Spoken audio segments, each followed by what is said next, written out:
Take Your Child to the Library Day has gone national. The event, first launched almost a year ago locally, is now a nationwide campaign. Love these local stories that get big time. It's dedicated to bringing children to their local libraries. And here to tell us more about this are the co-creators of last year's event, librarian Caitlin Augusta from the Stratford Library Association and Jennifer Cohane with the Connecticut Library Consortium. I did get it right. You did? I didn't think I was Thank going to get it right.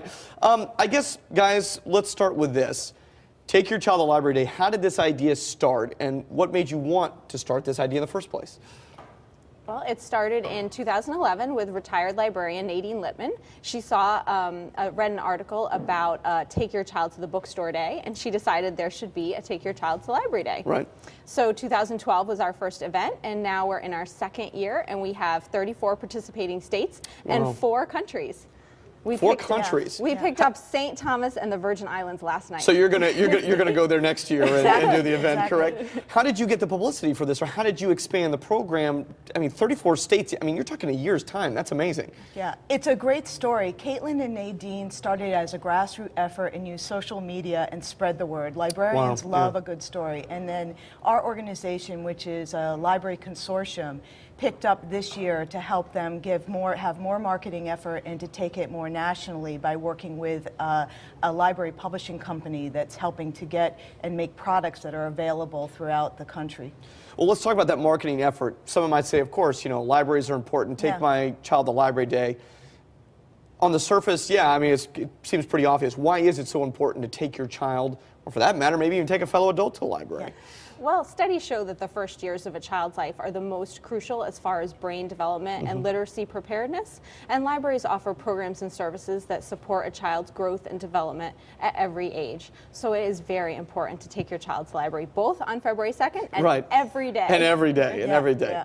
It's also a great opportunity. It's one of those things, most adults have a really wonderful experience or memory from being in a library, and this is a great day to take a child in your life, go share, have a positive experience. It's free. It's open to anyone. There are libraries across the state. You know, there's a library in every neighborhood.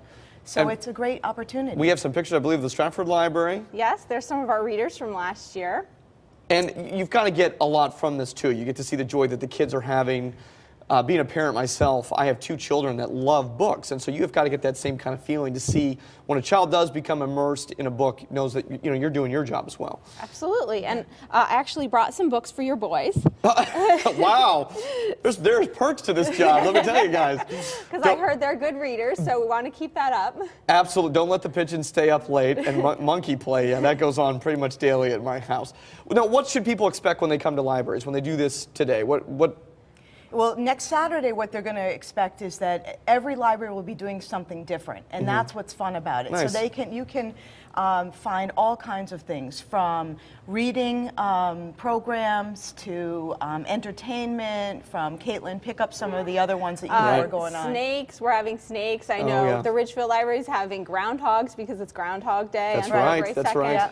So you should just know that every library in Connecticut will have the red carpet out for families and children. And libraries also use therapy dogs to help. Yes. The Newington Library had therapy dogs last year. This is Cold Nose Warm Hearts.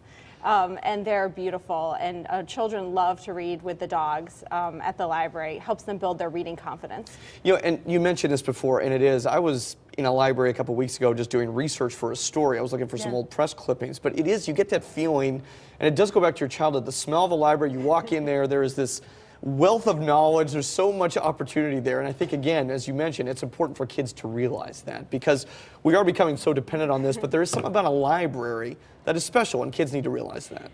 And people of all ages, and even with showing the digital thing, one of the things the libraries are doing is we're helping people with their digital devices. So, you know, I think that's a great opportunity for people of all ages to reconnect with their library and maybe figure out how it might be different from your childhood and how all the same magic from those times still exists, but we're just evolving and adapting to the times. Well, fantastic. Ladies, thank you so much. I'm supposed to be asking you two about Nancy Wallace. Oh, yes. Yes. She designed the logo for the event, including the bookmarks and the bags. She's a Connecticut author and illustrator. Love it. And we just thank her so much for donating that, because it's made the event so beautiful. Okay, I can tell you guys are excited. I love the energy that comes from here. Everyone thinks librarians are quiet. No. These librarians, they're not quiet, guys.